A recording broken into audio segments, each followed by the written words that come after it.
समय की बात है। एक छोटे से गांव में गरीब और बेबस परिवार रहता था। इस परिवार में एक बीमार और लाचार बूढ़े इंसान श्यामलाल रहता था। उसके 3 बेटे थे। बड़ा बेटा सुरेश और मंझला बेटा रघु और एक सबसे छोटा बेटा मदन रहता था। देखो मेरे बच्चों, मुझे मरने का कोई दुख नहीं, बस मुझे एक ही बात की चिंता है कि मेरे जाने के बाद तुम लोग कैसे रहोगे। इसलिए मेरे पुत्रों, मेरी आखिरी इच्छा यही है कि इस घर का बड़ा बेटा सुरेश है और मैं उसे ही यह जिम्मेवारी सौंप कर जा रहा हूं कि अपने दोनों भाई का ख्याल रखना, कभी झगड़ा मत करना। और हाँ, मेरे जाने के बाद तुम लोग बराबर बराबर हिस्से का संपत्ति आपस में बंटवारा कर लेना। देखो रघु और मदन, तुम्हारा बड़ा भाई सुरेश है, उसका आज्ञा का पालन करना और वो जो फैसला ले उसे अपना समझकर निभाना। अब मेरा जाने का वक्त आ गया है। नहीं पिताजी, अभी आप मुझे छोड़कर नहीं जा सकते। अभी तो मेरी नई नई शादी हुई है। बिंदिया आपको पिता कहती है, फिर आप हमें छोड़कर क्यों जाएंगे? हे भगवान, आपको मेरे पिताजी पर थोड़ा भी तरस नहीं आता क्या? मदन अपने पिता के लिए बहुत दुखी था, लेकिन इंसान के बस में कुछ भी नहीं होता। ऐसे ही कुछ दिन बीत जाती है और श्यामलाल की मृत्यु हो जाती है। तीनों भाई बहुत दुखी होते हैं, लेकिन होनी को कौन टाल सकता है। सुरेश, रघु और मदन अपने पिता का अंतिम संस्कार करते हैं। देखो मेरे भाई पिताजी तो हमें छोड़कर चले गए, लेकिन जाने से पहले उन्होंने मुझे ये जिम्मेदारी दिए है कि संपत्ति का बंटवारा मैं करूंगा। अब तुम लोग बताओ, क्या यह फैसला तुम लोगों को मंजूर है? भैया, आप तो बड़े हो और आप जो फैसला करोगे मुझे कोई एतराज नहीं, लेकिन मदन से भी पूछ लो, शायद इसे कोई एतराज हो। अरे नहीं भैया, आप लोग तो मुझसे बड़े हो, भला मुझे क्या एतराज होगा? आप लोग जो फैसला करोगे मैं हुक्म समझकर पालन करूंगा। ऐसे भी पिताजी मरने से पहले कहे थे कि बड़े भाई का फैसला मानकर आगे बढ़ना। तब तो ठीक है, चलो फिर देर किस बात की। सबसे पहले हम लोग खेत का बंटवारा करेंगे। तीनों भाई आपस में सलाह मशवरा करने के बाद खेत का बंटवारा करने जाने लगते हैं। देखो भाई, हमारे पिताजी के पास यही 2 खेत है और हम लोग 3 भाई हैं। इसमें बंटवारा करना थोड़ा मुश्किल है, लेकिन बड़े भाई होने के नाते मुझे यह फैसला लेना पड़ रहा है कि 2 खेत हैं, लेकिन इसके बीच एक मेर है। इसलिए एक खेत मैं और एक खेत मंझला भाई रघु का होगा। बच्चा, इसका बिच का मेड़ तो वह छोटा भाई मदन का होगा। अब बताओ भाई लोग, क्या मेरे यह फैसला से कोई दिक्कत है? अरे नहीं भैया, मुझे आपके फैसले से कोई दिक्कत नहीं है, लेकिन एक बार मदन से भी पूछ लो, क्या पता इसे कोई दिक्कत हो। दोनों भाई बहुत चालाकी से अपने अपने खेत ले लेते हैं और बिच का मेर मदन को दे देते हैं। मदन को यह फैसला मंजूर नहीं होता है, लेकिन वह अपने पिता के वचनों से बंधा हुआ था। वह चाहकर भी अपने पिता के खिलाफ नहीं जा सकता था, क्योंकि मदन उनसे बहुत प्यार करता था। ठीक है भैया, मुझे भी कोई एतराज नहीं। आप जैसा फैसला किए हो मुझे मंजूर है। ऐसे भी आप मेरे बड़े भैया हो, आप कोई भी फैसला करोगे इसमें सबकी भलाई ही होगी। तो ठीक है मदन, अब चलो अगला बंटवारा करने। ये रहा हमारे पिताजी के द्वारा लगाए 2 जामुन के पेड़। इसका भी बंटवारा करना मुश्किल है, लेकिन मेरा फैसला यह है कि एक जामुन का पेड़ मैं रख लेता हूँ और एक पेड़ मंझला भाई रघु रख लेता है। लेकिन हाँ, पेड़ पर मेरा और रघु का हक रहेगा, लेकिन इसके दोनों जड़ों पर मदन का हक रहेगा। अब बोलो भाई, क्या इस फैसले से तुम्हें कोई एतराज है? वाह भैया वाह, आपका फैसला तो मुझे बिल्कुल मंजूर है, लेकिन हाँ, एक बार मदन से पूछ लेना अच्छा रहेगा। बोलो मदन, क्या तुम्हें भैया का फैसला मंजूर है? हाँ भैया, मुझे आपका फैसला मंजूर है। भला मैं आपके खिलाफ क्यों रहूं? पिताजी मरने से पहले कहकर गए थे कि तीनों भाई मिलजुल कर रहना, कभी झगड़ा मत करना। इसीलिए आप जो भी फैसला करोगे मुझे मंजूर होगा। चलो तो ठीक है, लगभग सारे संपत्ति का बंटवारा हो ही गया है। बस एक चीज बचा है और वो है घर का बंटवारा। चलो उसे भी कर लेते हैं। तीनों भाई अब घर का बंटवारा करने चले जाते हैं। अभी तक जितना भी बंटवारा हुआ उसमें सिर्फ मदन का ही घाटा हुआ। अब देखते हैं आगे क्या होता है। हमारे घर में 4 कमरे हैं। इसमें भी बंटवारा करने में मुश्किल हो रहा है। क्यों ना 2 कमरे मैं रख लेता हूं और 2 कमरे मंझले भाई रघु रख लेता है। बाकी बचा घर का जो छत है उसे मदन को दे देते हैं। अब बोलो भाई लोग, क्या यह फैसला आपको मंजूर है? एकदम मंजूर है भैया। आपका फैसला मुझे मंजूर ना हो ऐसा कभी हो सकता है, लेकिन मदन को भी तो मंजूर होना चाहिए। बोलो मेरे छोटे भाई, क्या भैया का फैसला तुम्हें मंजूर है? सुरेश के इस फैसले से मदन एकदम टूट जाता है। सारे फैसलों से यह फैसला काफी ज्यादा मदन को तोड़ देता है। लेकिन मदन भी क्या करे, वह अपने पिता के वचनों से बंधा था। वह चाहकर भी कुछ नहीं कर सकता था। ठीक है भैया, अगर आपका यही फैसला है तो इसे भी मैं आंख मूंद कर स्वीकार करता हूँ। ऐसे भी पिछले हर फैसला मैंने माना, इसे भी मानूंगा। बहुत अच्छा मदन, तुम्हें मेरा हर फैसला मंजूर हुआ।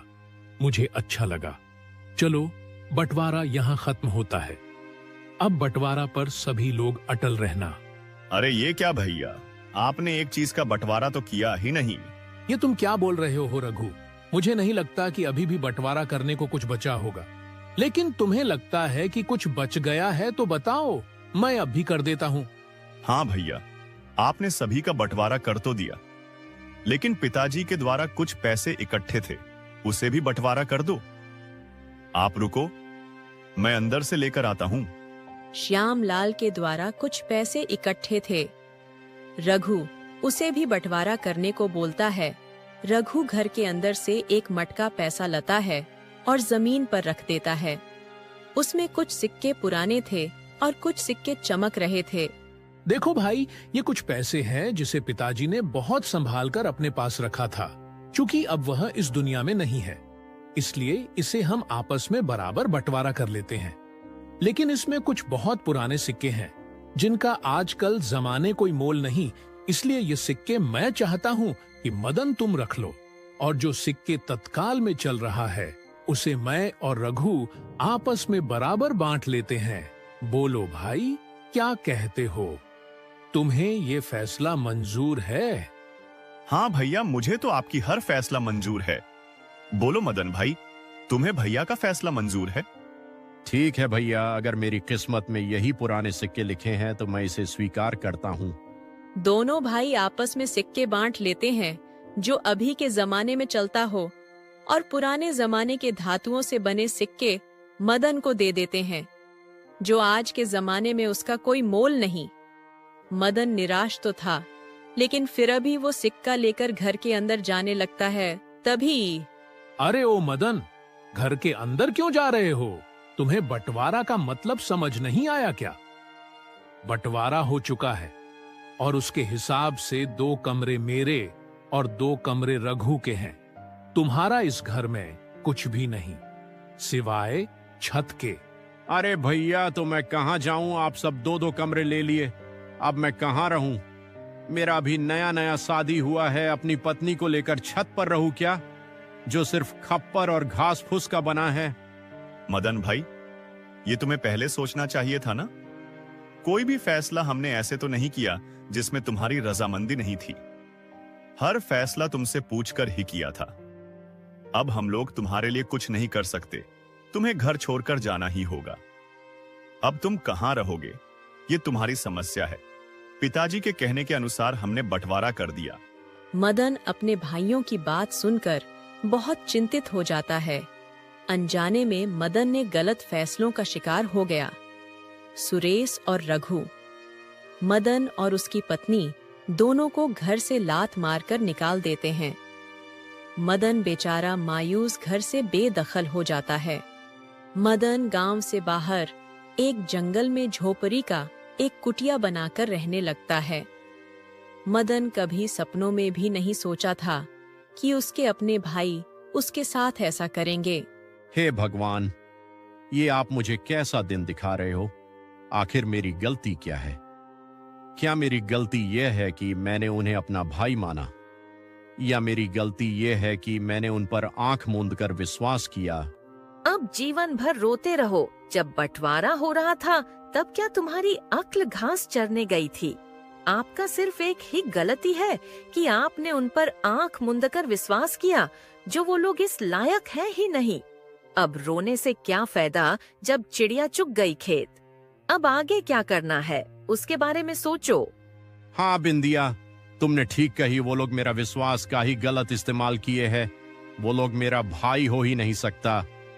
लेकिन कोई बात नहीं, उनको भगवान सजा देंगे। तुम चिंता मत करो, मेरे पास पहले जमाने के कुछ सिक्के हैं। मैं इसे मुखिया जी के पास ले जाता हूँ, शायद वो इसके बदले कुछ नए सिक्का दे दे। तुम यही रुको, मैं आता हूँ। मदन पुराने सिक्के लेकर गांव के मुखिया के पास जाने लगता है। उसे यकीन था कि मुखिया उसकी मदद जरूर करेंगे। अरे मदन, तुम मेरे यहाँ, बताओ क्या बात है? तुम बहुत चिंतित लग रहे हो। मदन वो सारी बात विस्तार से मुखिया को बताता है। जो उसके भाई उसके साथ किया पूरी बात बता देता है। ऐसे ऐसे हुआ मेरे साथ मुखिया जी। अब मेरे पास कुछ भी नहीं सिवाय इन पुराने सिक्के के। क्या आप इसके बदले मुझे नया सिक्का दे सकते हैं जो अभी तत्काल में चलता हो? अरे मदन, मैं इन पुराने सिक्कों को लेकर क्या करूंगा? ये अब चलन में नहीं रहा। ये तो हमारे दादा के जमाने का सिक्का है। इसे तुम अपने पास ही रखो। और रही बात बंटवारा की, तो इसमें मैं तुम्हारी कोई मदद नहीं कर सकता, क्योंकि वो तुम्हारा घर का मामला है। लेकिन हाँ, तुम्हारी एक मदद कर सकता हूं। तुम मेरे खेतों में काम करो, इसके बदले तुम्हें अच्छे पैसे दूंगा। बोलो, क्या तुम करोगे? अरे वाह मुखिया जी, आपने तो मेरा सारा टेंशन ही खत्म कर दिया। मैं जरूर करूंगा। लेकिन मुखिया जी, आज मैं कुछ नहीं खाया हूं और मेरी पत्नी भी भूखी है। अगर आप हमें कुछ पैसे दे दे तो आपकी बड़ी मेहरबानी होगी। मैं खेतों में काम करके पैसे चुका दूंगा। मुखिया दयालु इंसान था। वह मदन को कुछ पैसे दे देता है। मदन खुशी खुशी अपनी कुटिया में जाता है और पत्नी से कहता है, अरे बिंदिया, मुखिया जी बहुत दयालु है। वह हमें अपने खेतों में काम दिए है। कल से हम दोनों उनके खेत में काम करेंगे। ये तो बहुत खुशी की बात है जी। हमारे पास काम की कमी थी और वो भी पूरा गई। अब बस खेतों में काम करेंगे और उससे जो भी पैसा मिलेगा अपना गुजारा करेंगे। हाँ बिंदिया, तुम ठीक बोल रही हो। भगवान एक तरफ रास्ता बंद करते हैं तो दूसरे तरफ खोल देते हैं। अब यहाँ से हमारी एक नई जीवन की शुरुआत होगी। मदन और उसकी पत्नी को काम मिल जाने के कारण दोनों काफी खुश होते हैं।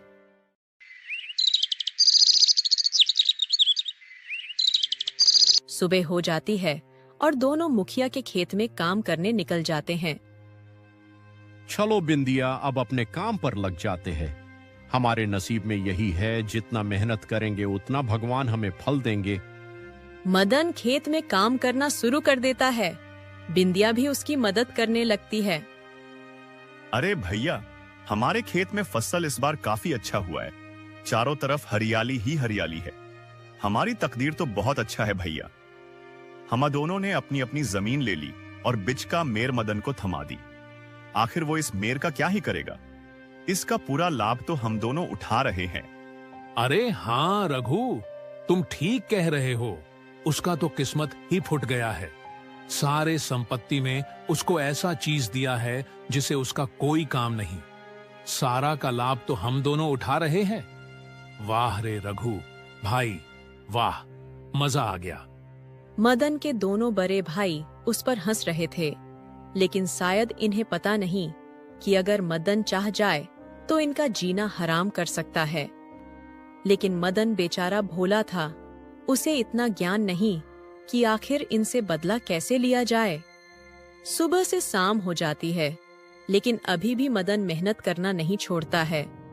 बिंदिया मदन से कहती है, चलो जी, अब घर चलते हैं। आखिर कब तक इस खेत में अपना पसीना बहाते रहेंगे? देखो तो सुबह से शाम हो गई। चलो घर, कल फिर आएंगे और बचा काम कल ही करेंगे। हाँ बिंदिया, चलो, शाम काफी हो चुकी है। मदन और बिंदिया दोनों घर आ जाते हैं और दोनों बैठकर सोचने लगते हैं। अरे भाग्यवान, मैं खेतों से थका आया हूँ और तुम हो कि महारानी की तरह बैठी हो। मुझे भूख लगी है, जो भी खाने को है ले आओ ना। अरे तुम कुछ बोलती क्यों नहीं? क्या हुआ बिंदिया, क्या सोच रही हो? अजी, अब आप भूख प्यास मिटाइए और मेरे साथ कुदाल लेकर उसी खेतों में चलिए जिस खेत में बंटवारा की बात हुई थी। अरे भाग्यवान, अचानक तुम्हें क्या हो गया और उस खेत में कुदाल लेकर जाने को क्यों बोल रही हो? बंटवारा तो हो चुका है, अब नया प्लान तुम्हारे मन में क्या चल रहा है? अब समय बर्बाद मत कीजिए, जैसा मैं कह रही हूँ वैसे कीजिए। आप वहाँ चलिए तो सही, सारी बात वही बताऊंगी। रात का समय था।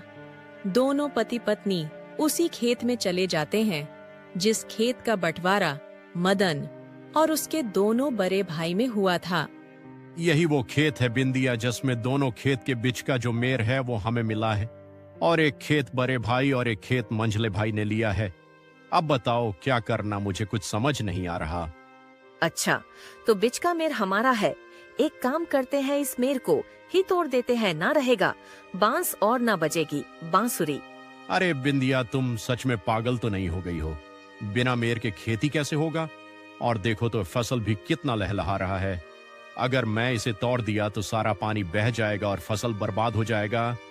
बर्बाद हो जाए या आबाद हो जाए मुझे क्या, मेरा मेर है, मैं इसे तोड़ू या जोड़ू मेरी मर्जी। आप इसे तोड़ दो, मैं सब संभाल लूंगी।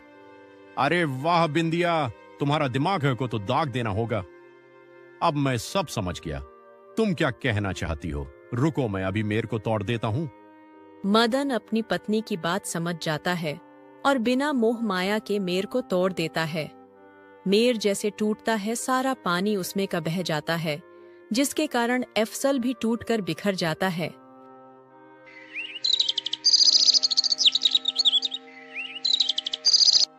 अगली सुबह जैसे ही दोनों भाई अपने खेतों में आते हैं तो खेत का हालत देखकर उनके रोंगटे खड़े हो जाते हैं।